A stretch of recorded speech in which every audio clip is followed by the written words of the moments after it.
KPBS On Demand is supported by Fleet Science Center's newest exhibit, Survival of the Slowest. See firsthand how nature's smallest, slowest, and weakest creatures can not only survive, but thrive in the wild. Open May 24th through September 1st. Learn more at fleetscience.org. Good morning, I'm Debbie Cruz. It's Thursday, July 17th. How a legal settlement could keep water rates from increasing. More on that next. But first, the headlines.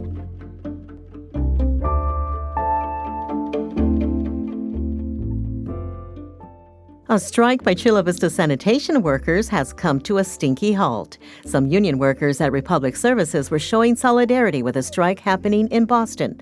This stopped trash pickup for several days in Chula Vista, as Republic is the city's only trash company. Trash trucks were out across the city yesterday. Staying on the trash beat, many San Diegans will soon be getting information about their trash service in the mail, what it will cost, how it will be billed, and your choices for new bins. It's all connected to the city's new trash and recycling fee. Customers can choose their bin size on a new city website, and what you choose will determine what you pay. A standard bin is 95 gallons. The fee for that is just under $44 a month. You'll need to pick your bin by the end of September. Fees will show up on your property tax bill. SDSU standout Kawhi Leonard has spent a fair amount of his very accomplished career on injury reserve.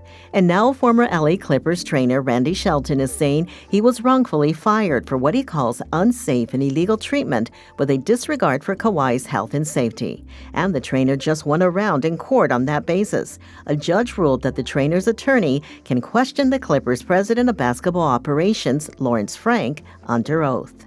From KPBS, you're listening to San Diego News Now. Stay with me for more of the local news you need. KPBS On Demand is supported by UC San Diego's Art Power, presenting composer Michael Giacchino in concert on July 22nd and in conversation with Pixar's Pete Docter on July 23rd at UC San Diego's Epstein Family Amphitheater. Tickets at artpower.ucsd.edu.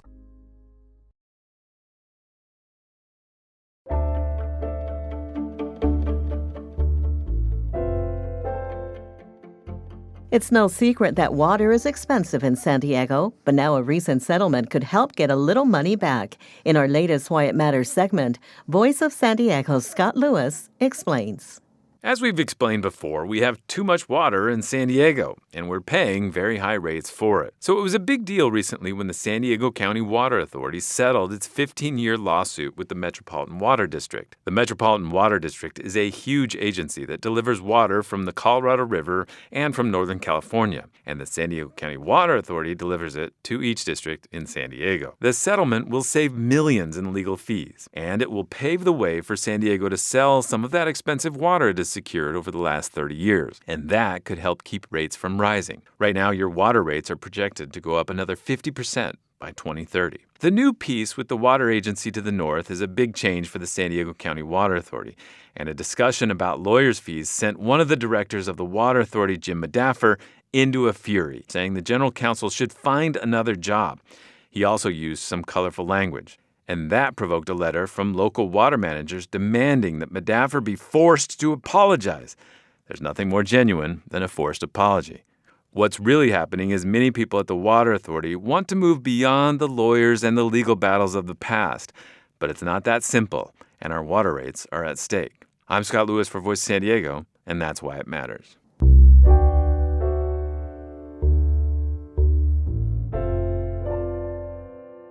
A private aircraft that lifted off Sunday from Ramona Airport has been lost over the Pacific Ocean. Tuesday, the Coast Guard suspended the search for it. SciTech reporter Thomas Fudge has the story. The Cessna 240 that left the airport is a single-engine, four-seat plane registered to Peter G. Schultz, a well-known San Diego scientist and the CEO of Scripps Research in La Jolla. Schultz was not on the plane, which Scripps Research staff said he had lent to somebody else. The airplane was tracked as it flew west over the Pacific Ocean, about 400 miles out to sea, before the plane disappeared from radar.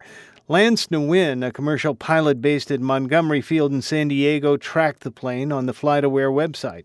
He said if the pilot became incapacitated, He had already put the plane on autopilot. He was using autopilot because he was on the same heading and the same altitude for the next 2 hours or so.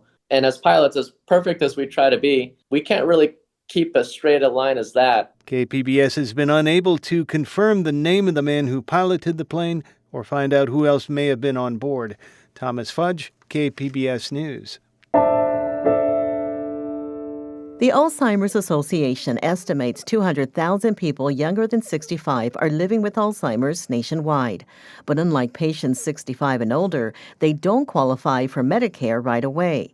Health reporter Heidi DeMarco says that creates an expensive dilemma for people with young onset Alzheimer's. Like when you're setting up for the day that you're doing your Ironman, you have all your stuff set up and your bike's sitting there and you have this and you have that. And then all of a sudden you look up and you're like, oh, I forgot my goggles, and you freak out,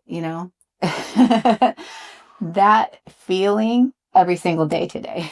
Michelle Hughes is 59 years old and lives in Santee. She used to compete in triathlons and Ironman races. 8 months ago, she was diagnosed with early onset Alzheimer's. Here I am now in the hardest race I've ever been in. She spent months noticing something was off until one day at work. It was like I never learned the skill that I had for 28 years. For the life of me, I was struggling to try to figure it out. She eventually lost her job as a cardiology clinical specialist, and with it, her health insurance. You got to balance. How long are you going to live? How much money do you have? She was diagnosed at the Neuron Clinic in Chula Vista, where she now receives Leqembi infusions every 2 weeks. Okay, Michelle, so we are going to go ahead and start the IV. It's the first FDA-approved drug that slows the progression of early-stage Alzheimer's. She gets it through Medi-Cal, California's Medicaid program, but approval wasn't easy. I had to go to the state of California and write up a big thing about how my life is and what happened. Medi-Cal can cover Leqembi for those who qualify, but many don't. That's because people under 65 with a disability like Alzheimer's must wait 5 months to get Social Security disability insurance, then another 24 months before Medicare kicks in. But we know that there are 2 exceptions to that rule, end-stage renal disease and ALS. Jim Taylor leads the advocacy group Voices of Alzheimer's.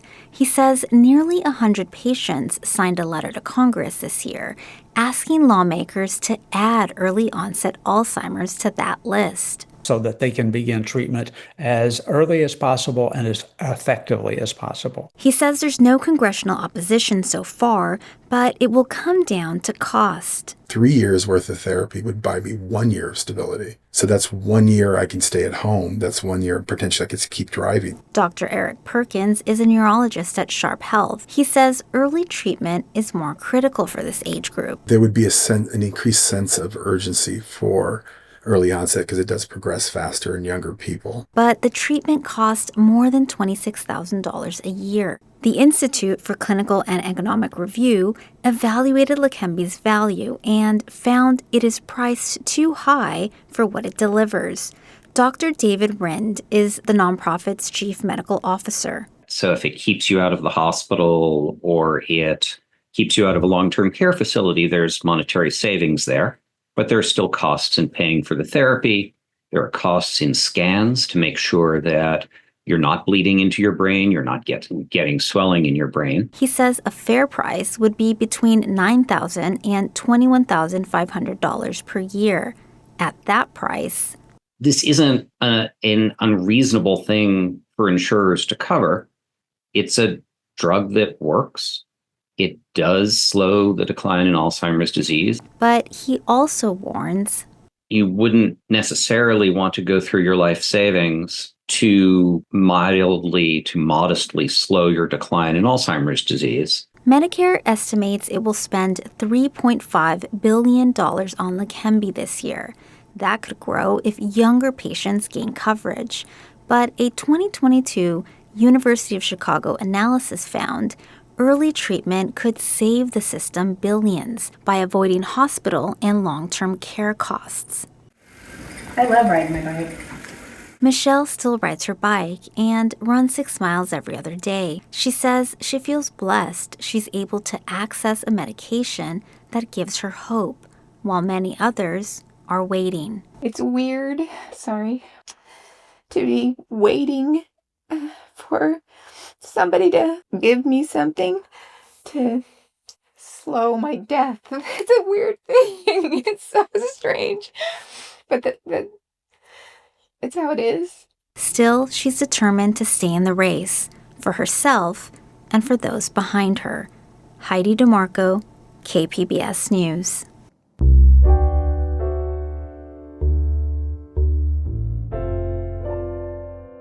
A home in Escondido has been renovated exclusively for women veterans and their children. KPBS military and veterans reporter Andrew Dyer brings us on an early home tour.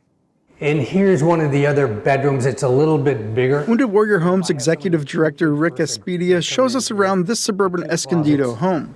So new countertops, new sink, new drawers, hardware, new shower doors.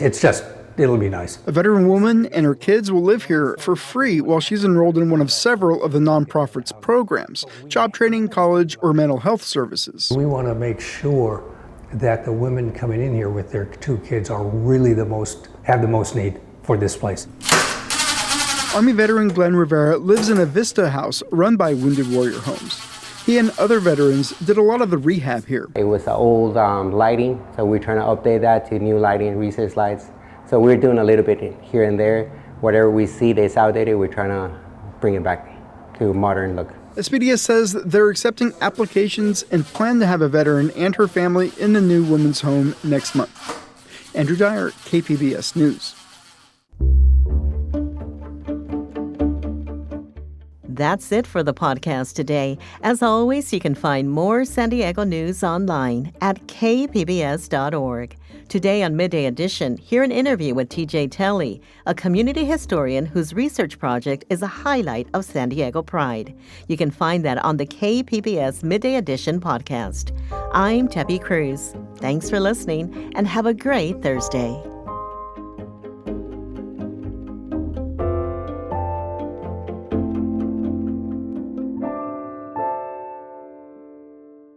KPBS On Demand is supported by the San Diego County Toyota dealers, presenting a new 2025 Tundra designed to combine performance and comfort with up to 437 horsepower and 10-speed automatic transmission. See your Toyota dealer, the San Diego County Toyota dealers. We make it easy.